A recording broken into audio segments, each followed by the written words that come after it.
Have you ever encountered someone who seems a bit too dramatic, a bit too rough, a bit too sensitive, or just, well, a bit too much? Maybe they're a coworker, a family member, or a friend. Or maybe, just maybe, you found yourself in one of those roles. Don't worry, you're not alone. It turns out that understanding these emotional quirks involves a fascinating journey into the depths of your brain. Welcome to the world of emotional intelligence, where we unravel the science behind why we all react the way we do, and how we can harness this knowledge to improve our lives. Imagine your brain as a high-tech control center, where different regions and chemicals work together to shape your emotional landscape. Ready to dive in? First up is the prefrontal cortex, your brain's executive suite. Located right behind your forehead, this area is responsible for self-awareness and decision-making. Think of it as the CEO of your emotional operations when you navigate a tricky situation with calm or make thoughtful choices.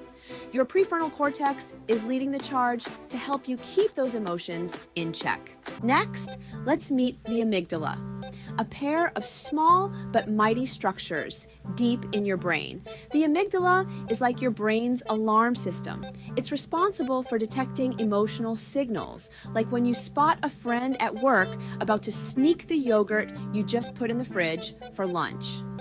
As you see someone reaching for it, the amygdala jumps into action, triggering responses like, "Hey, Paul, that is mine.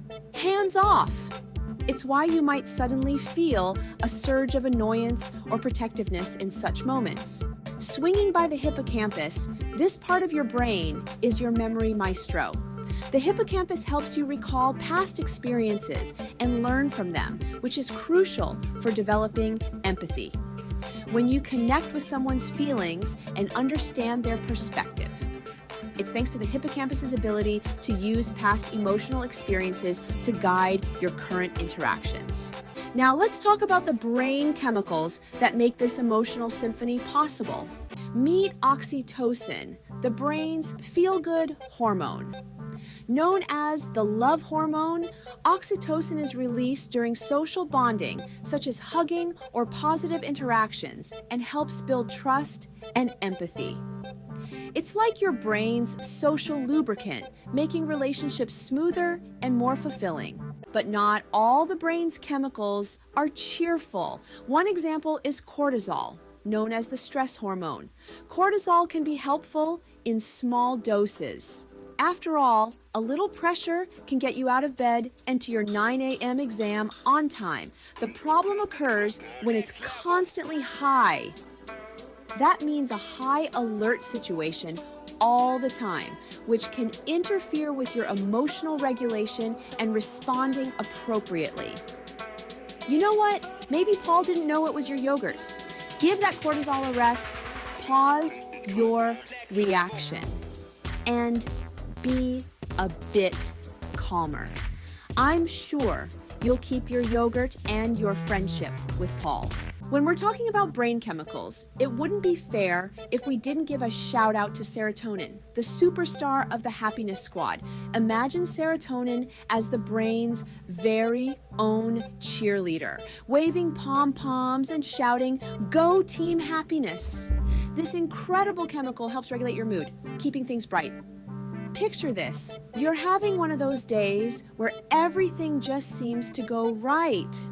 You wake up feeling on top of the world. You nail that big presentation, and your favorite song is playing on repeat.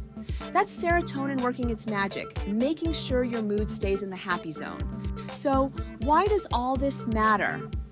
Mastering emotional intelligence means better handling stress, improving relationships, and navigating life's ups and downs with a sense of calm and confidence. Whether you're dealing with dramatic coworkers or finding harmony in your personal life, your brain's emotional circuitry needs to be under your control.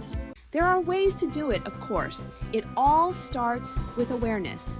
That is about recognizing your own emotions when they happen and how they affect your thoughts and behavior. Next time you feel super angry, sad, or unbelievably excited, pause for a second and observe your feeling rather than showing a sudden reaction. This way, your prefrontal cortex gets a chance to manage your emotions constructively and take control of your behavior. This well-managed, proper reaction will be added to your memory storage, and next time, your reaction will be even more improved. With practice, your brain becomes a master chemist, balancing its chemicals under different emotional situations and using those emotions to stay focused on goals and maintain a positive attitude. It's a great feeling, isn't it? It's like having your very own brain coach, always there to help you do your best. Remember, your emotional intelligence can always transform your interactions and bring you success.